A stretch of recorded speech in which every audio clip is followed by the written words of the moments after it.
I love Breath of the Wild, but I also love mod in Minecraft, so I decided to combine the two and select a collection of mods that either add stuff from Breath of the Wild or just make Minecraft feel like Breath of the Wild. Hello everyone, and welcome to this brand new series where I explore Minecraft with Breath of the Wild themed mods. In this video, I have two goals. Goal 1 is going to be to find a tower, and goal 2 is going to be to get a paraglider. Once I've done both of those, I will then try to find some other structures, as there are several mods that I'm using that add more structures to the game, or alter existing structures. I chose not to add any mods with enemies from Breath of the Wild, because first of all, I didn't want to, and second, because it wasn't compatible with the version of Minecraft that I'm playing on, which is 1.19.2, or with the Forge mod loader. I did, however, include some mods that add new food items and recipes, because I feel like Minecraft doesn't really have that much variety in that regard. After editing this video and the next episode of this series, I realized that the recording software didn't properly scale the window, so that's why the hotbar is cut off. So yeah, I'm sorry about that. I hope it doesn't bother you guys too much, and I'll make sure to do it correctly in episode 3.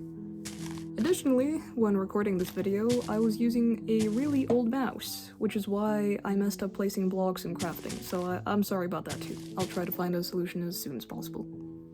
I would also like to apologize for not uploading in a while. It's just been difficult to do that.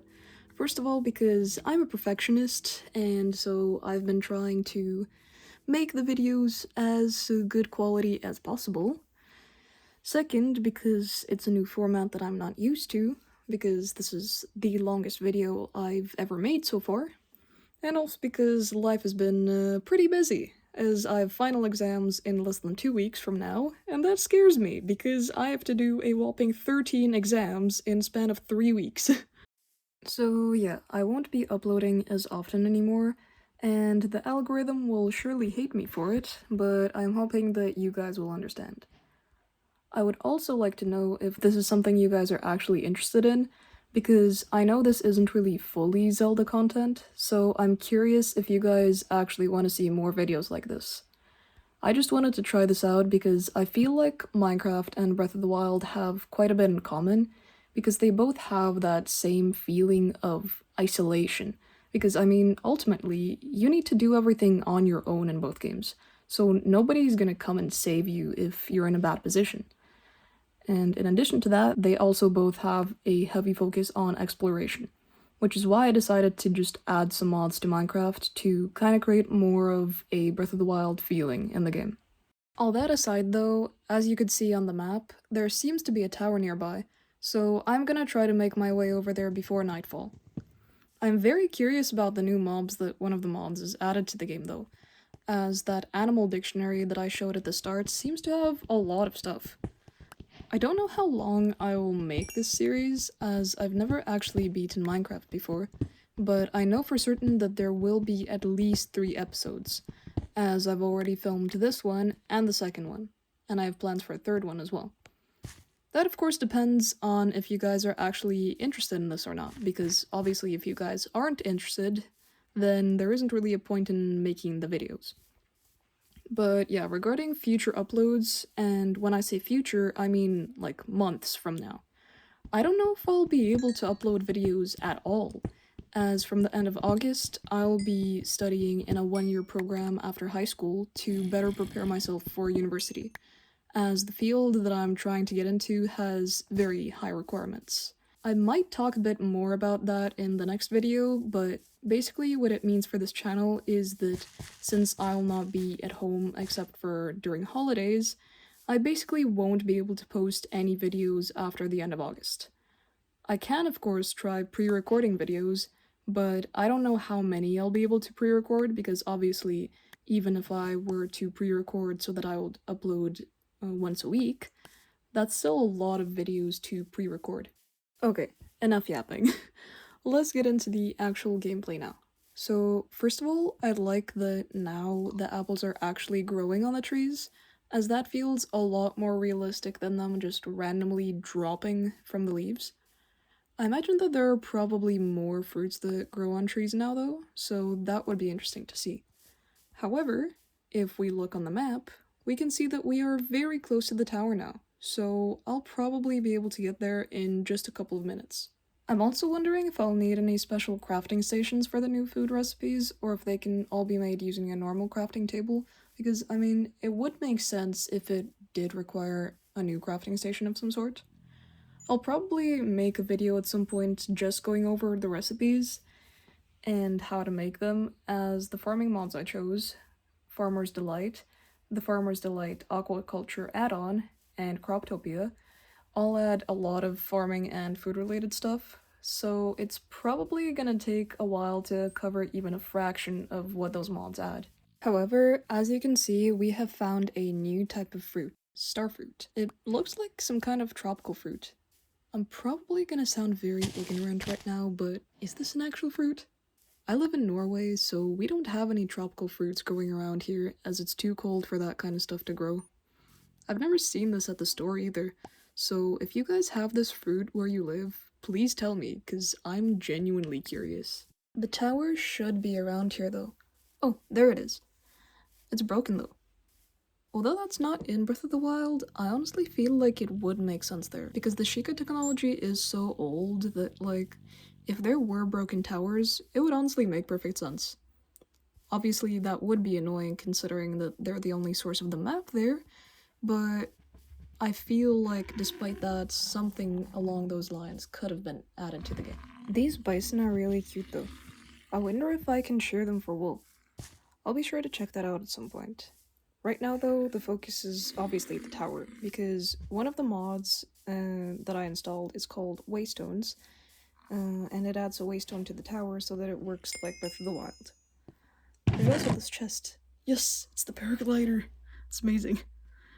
I'm just gonna take the rest of the stuff in the chest and the chest itself, because my inventory space is running out at this point. Can I rename the waystone? Yeah, it looks like I can. Alright, so let's call this Fallen Tower so that we remember where this is. Now then, let's see if there is anything else on the map.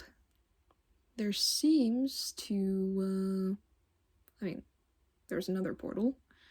A broken nether portal over there, but that's normal. No other towers in sight. But what is that thing? It looks like an igloo.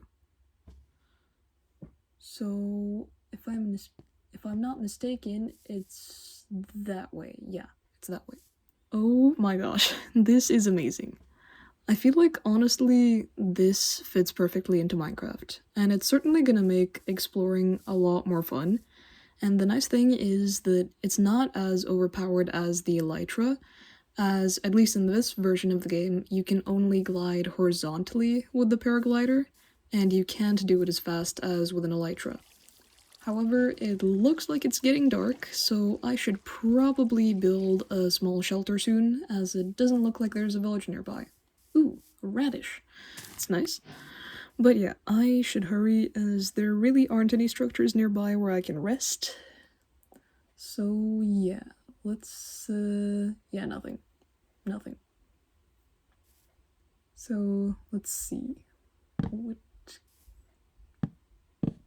Alright, so yeah, this is what I mean when I say that my mouse is bad, because it is double-clicking for absolutely no reason.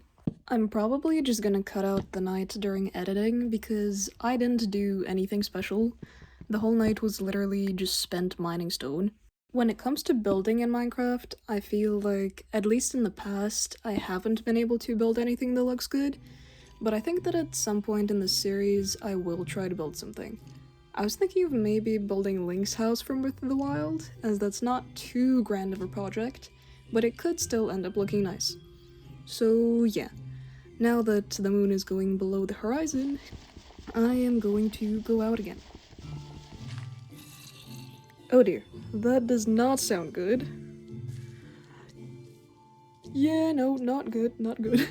I'm just gonna build a pillar and wait until the sun rises, because I am really bad at combat, and I don't want to die because my spawn point would be very far away. Alright, I will finally be able to get down soon.